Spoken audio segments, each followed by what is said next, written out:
New at 11, a Chesterfield mother wants answers after she says her dog was shot and killed. She reported it to police and animal control. Now she's turning to NBC 12 in hopes of finding the shooter. Britni McDonald spoke to her today. She joins us live. Britni, how did this happen? Well, Melanie and her son had this golden retriever mix for the past 12 years. She admits that the dog would wander around the neighborhood from time to time, but she always came back. Well, this time she didn't. And now Melanie is left wondering how anyone could do this to her companion.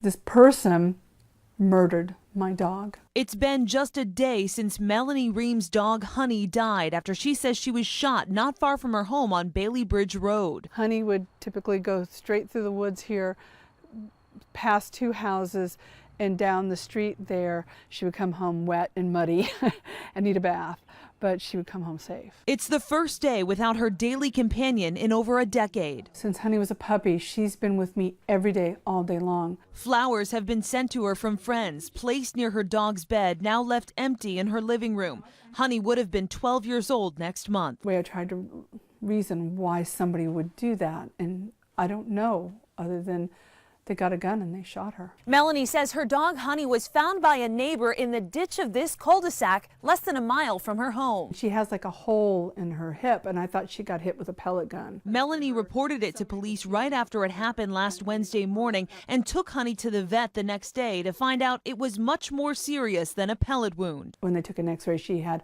a .22 shell in her stomach. They did surgery on her. They took 2.5 feet of intestines out of her. Honey managed to survive for a few more days, but couldn't heal and had to be put down Monday. Don't let her suffer and don't open her up again. Melanie took to Facebook to warn her neighbors, getting back a shocking response. People saying we have a lot of gunshots going off in the neighborhood too. It's devastating because my dog is dead. It's devastating that somebody can be shooting guns like that in a neighborhood full of families. And Melanie says she's going to continue alerting her neighbors by handing out flyers. Chesterfield police say that if you ever hear gunshots or know anything more about this incident, to contact them.